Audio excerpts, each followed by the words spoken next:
ह्या सूचना आहे, इथं P आणि Q आहे, इथं P आणि Q आहे, पण इथं W आणि R आहे.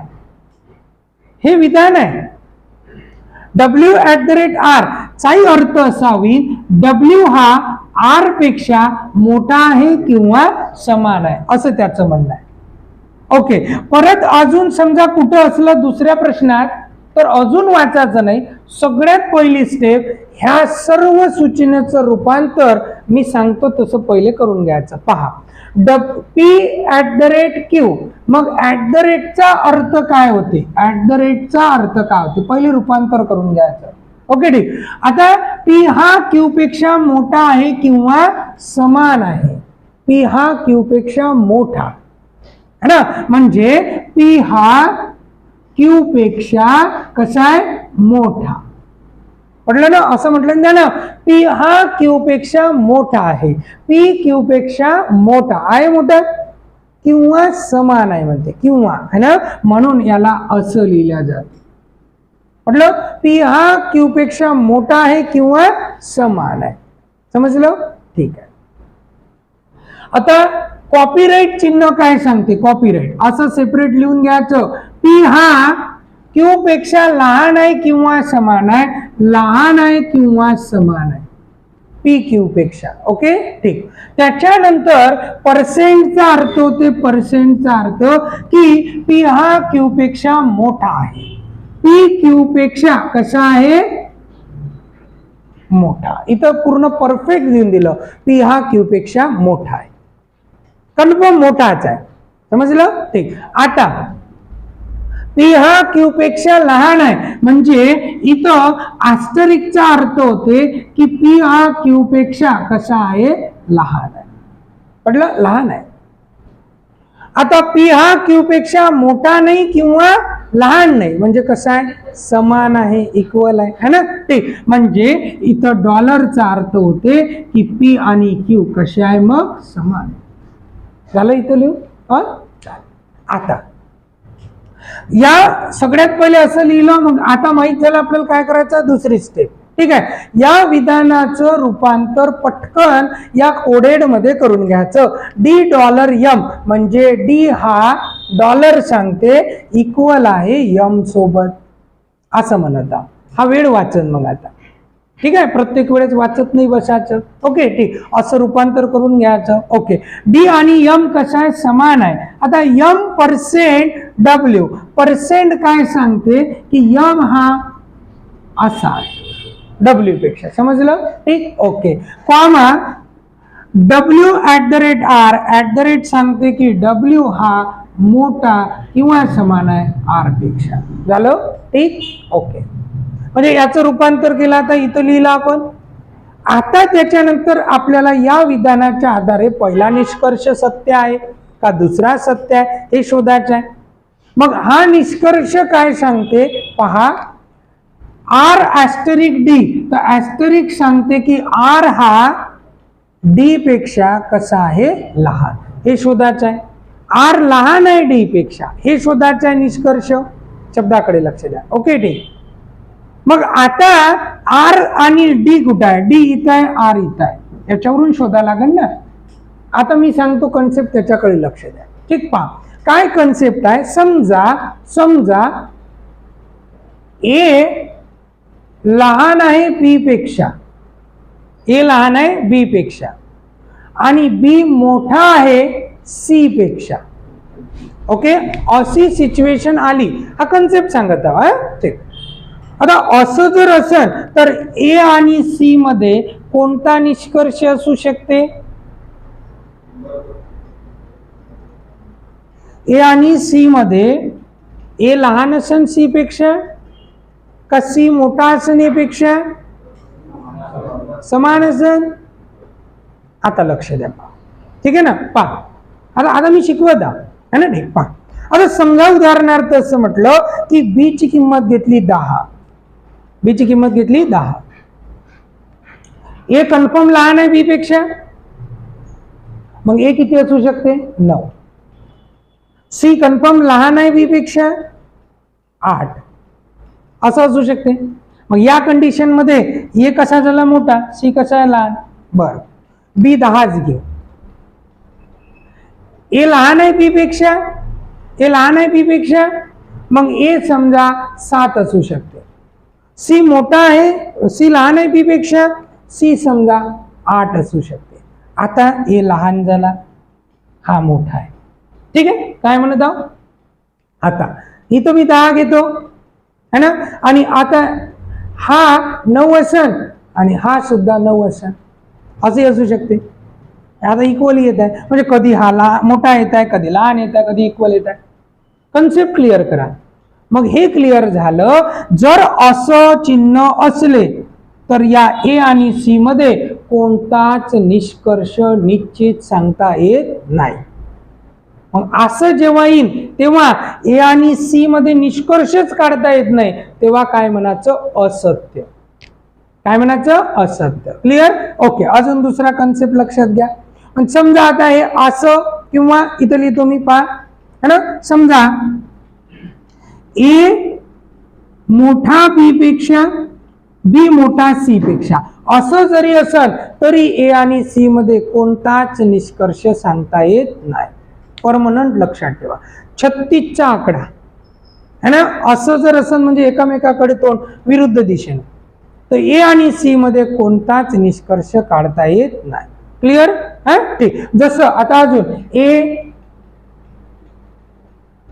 असं जरी असलं तरी ए आणि सी मध्ये कोणताच निष्कर्ष निघत नाही. ओके, त्याच्यानंतर असं खूप आहे, भरपूर आहे.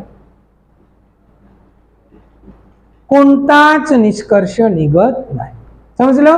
असत्य म्हणायचं पण कोणासाठी, ए आणि सी. ओके, ठीक. चालेल. आता येऊ आपल्या टॉपिकवर. पहा, आपल्याला काय सांगायचं आहे. पहिला निष्कर्ष, आर लहान आहे डी पेक्षा, आर लहान आहे डी पेक्षा. ओके, मग आर इथं आहे, डी इथं आहे ना. ठीक. आता डी आणि एम कसा इक्वल, मग या एमच्या जागेवर आपण काय लिहू शकतो, डी. डी है ना. डी मोठा डब्ल्यू पेक्षा आणि डब्ल्यू हा मोठा किंवा इक्वल आहे आर पेक्षा. ओके, ठीक. झालं.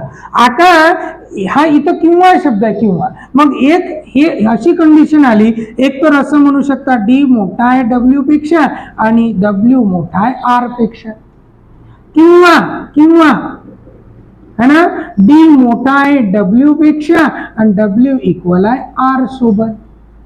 पटत आहे. ठीक. ओके, आता तुम्ही पहा, आर पेक्षा डब्ल्यू मोठा, डब्ल्यू पेक्षा डी मोठा, मग असं म्हणू शकतो ना, डी मोठा आर पेक्षा, है ना. ठीक. किंवा डब्ल्यू आणि आर समान आहे, मग जिथं डब्ल्यू आहे तिथं आर पुट करू शकतो, है ना. तर डी मोठा आहे आर पेक्षा. दोन्हीकडे काय निघत आहे, डी मोठा आहे आर पेक्षा. आपल्याला काय काढायचं आहे, डी मोठा आहे आर पेक्षा, मोठाच काढायचा. मोठं तोंड डी कडे आहे ना, डी मोठा आहे आर पेक्षा. म्हणजे याला तुम्ही असंही रिप्लेस करू शकता ना, की आर लहान आहे डी पेक्षा, असं है ना. आणि हे चिन्ह काय सांगते आपल्याला, ॲस्टरिक. म्हणून पहिलं काय निघालं, सत्य. समजत आहे. पहिलं सत्य. कशाच्या यानं पहिलं सत्य निघालं, की आपण हा पहिला निष्कर्ष काय काढला, सत्य. ओके, ठीक. आता सेम जसं आता या विधानावरून आपण हे सॉल्व्ह केलं, पहिला काय निघाला, सत्य. तसं आपण दुसरंही काय काढू शकतो, पहा बरं. W copyright D. आता कॉपीराइट काय सांगते आपल्याला, की डब्ल्यू हा डी पेक्षा, हे काढणे आपल्याला, है ना. डी. मग सेम आता आपल्याला ही विधान लिहायला लागेल, है ना. या विधान तसं तर इथंच आहे ना, पटकन मोडून किंवा याच्याच खाली तुम्ही कंटिन्यू करू शकता, है ना. डी. पण शिकवत आहे पूर्ण लिहितो, पहा. म्हणजे समजा डी इक्वल आहे एम सोबत, एम मोठा आहे डब्ल्यू पेक्षा आणि डब्ल्यू मोठा किंवा इक्वल आहे आर पेक्षा. मला काढायचं आहे डब्ल्यू आणि डी, है ना. मग डब्ल्यू कुठं आहे, इथं. डी कुठं आहे, इथं. ओके, ठीक. इथपर्यंत आलो. आता डी आणि एम समान आहे, जिथं एम आहे तिथं डी ठेवू शकता ना तुम्ही. हे निघते डी मोठा आहे डब्ल्यू पेक्षा, इथं डी मोठा आहे डब्ल्यू पेक्षा, किंवा समान आहे. इथं किंवा समान निघते काय, नाही. म्हणून काय म्हणा लागन, दोन काय निघालं, असत्य. समजलं. आपल्याला सत्य पाहिजे होतं, दुसरं असत्य. म्हणून या गणिताचं उत्तर काय असेल, फक्त एक सत्य. निष्कर्ष एक सत्य. समजलं? ठीक. असं सॉल्व्ह करणे.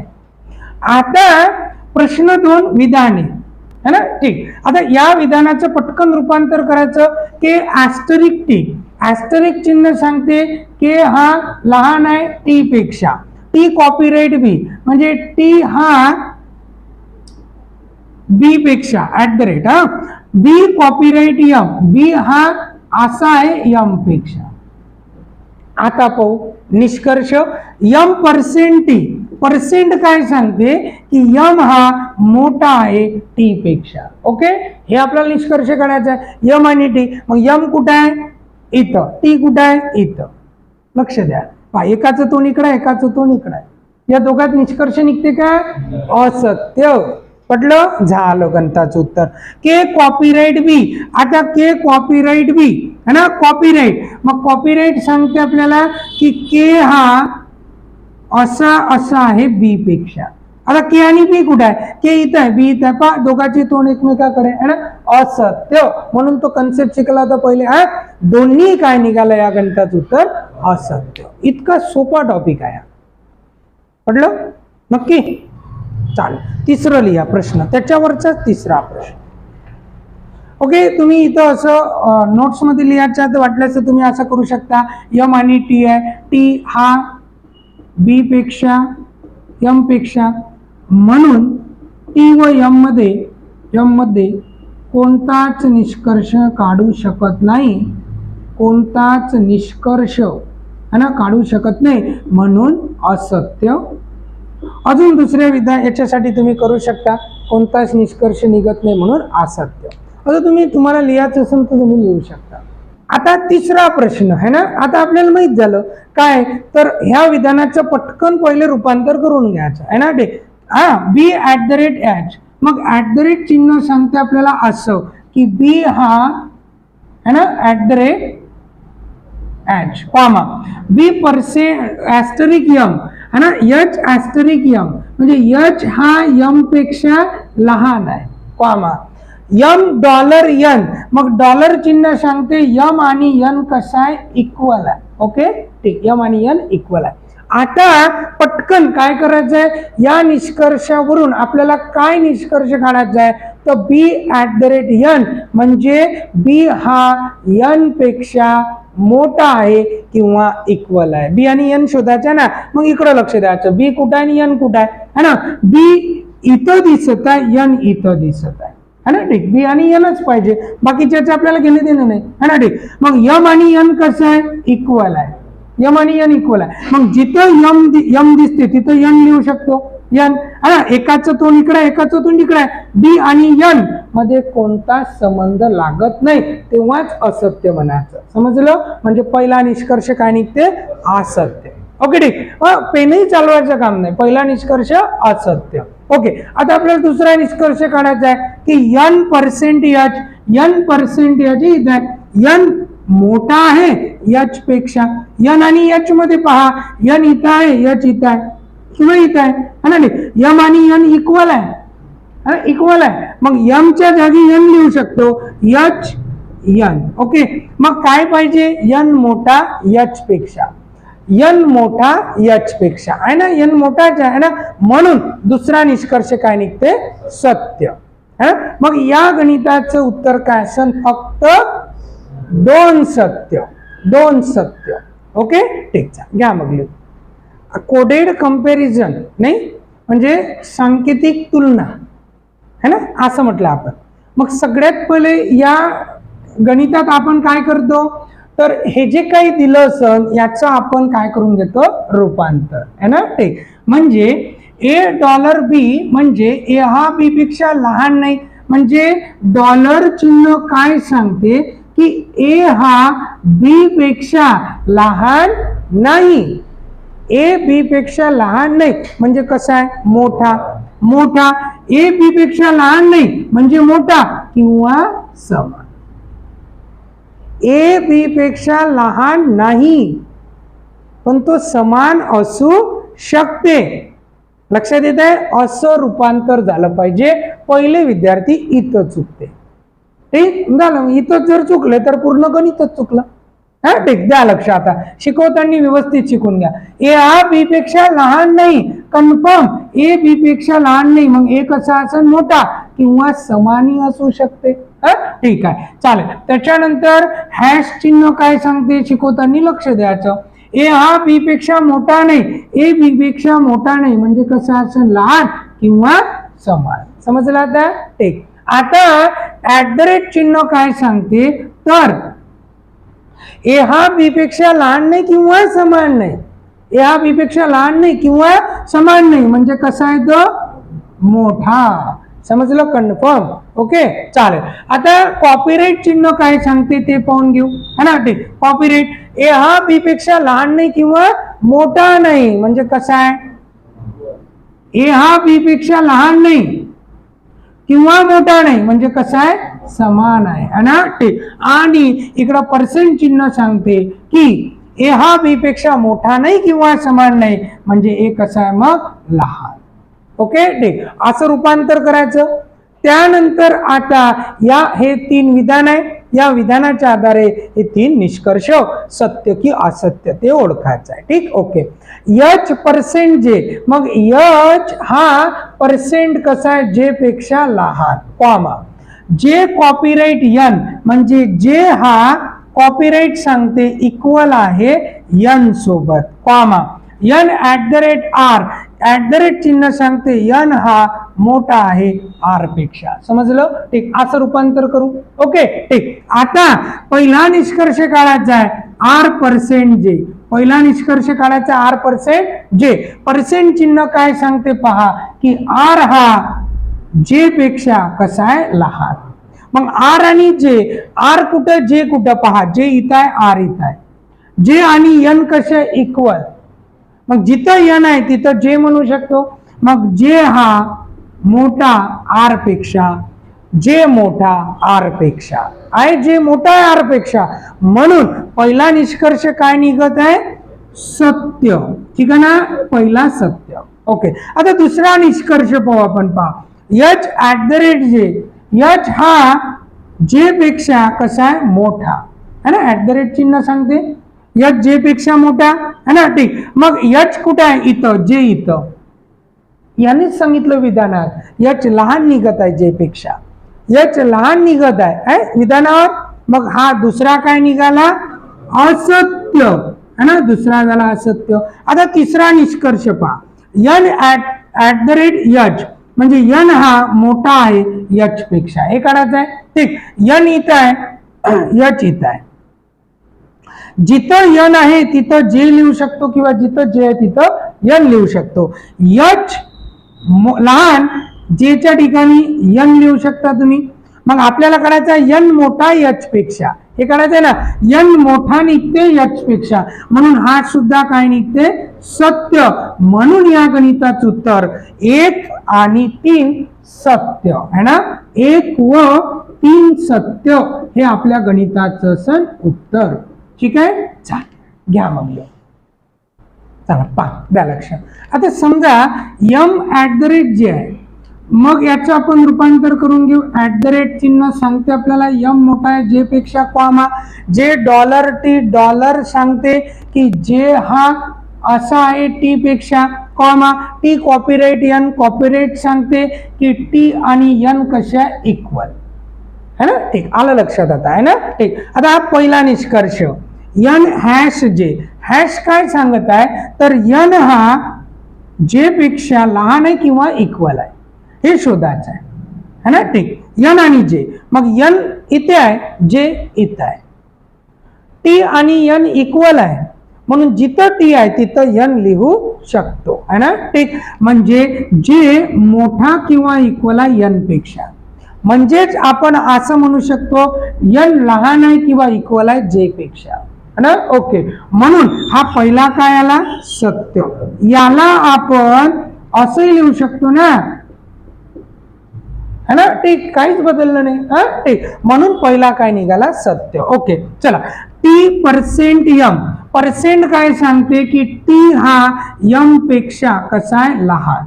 ओके. T कुठं आहे, तर इथं. M कुठं, इथं. ओके. ठीक. आता याला सॉल्व्ह करू पहा है ना. म्हणजे समजा यम मोठा आहे जे पेक्षा आणि जे सुद्धा मोठा किंवा इक्वल आहे टी पेक्षा. असं झालं. आपल्याला यम आणि टी मध्ये संबंध सांगायचा आहे. यम मोठा आहे टी पेक्षा हे काढू शकतो आपण, किंवा है ना, किंवा आता या इक्वल न गेलो, जे आणि टी इक्वल आहे, इक्वल न गेलो तर म्हणजे एकदा असं गेलो तर यम मोठाच आहे टी पेक्षा. इक्वल न गेलो आपण तर जिथं जिथं जे आहे तिथं तिथं टी लिहू शकतो. मग इथं आपण जर टी लिहिला तरी सुद्धा निघतं यम मोठा आहे टी पेक्षा. ओके, मग यम मोठाच आहे टी पेक्षा, टी लहान आहे है ना, म्हणून दुसरा सुद्धा काय निघाला, सत्य. ओके, ठीक. चला आता तिसरा चेक करू. यम @n काय निघते, यम हा मोठा आहे n पेक्षा. हे काढायचं, यम मोठा n पेक्षा. लक्षात येतात. आता यम मोठा n पेक्षा, यम इथं n इथं, टी आणि n इक्वल आहे, जिथं टी आहे तिथं n लिहू शकतो आपण है ना. टी म्हणजे याला असं लिहू शकतो आपण, यम मोठा जे पेक्षा जे इक्वल आहे n पेक्षा, असं लिहू शकतो आपण है ना. ठीक. आता हे सगळं मोठाच आहे म्हणजे याच्यावरून काय निष्कर्ष निघते की यम मोठा आहे n पेक्षा. यम मोठा आहे n पेक्षा. तीनही काय निघत आहे, सत्य. म्हणून आपल्या गणिताचं उत्तर तीनही सत्य.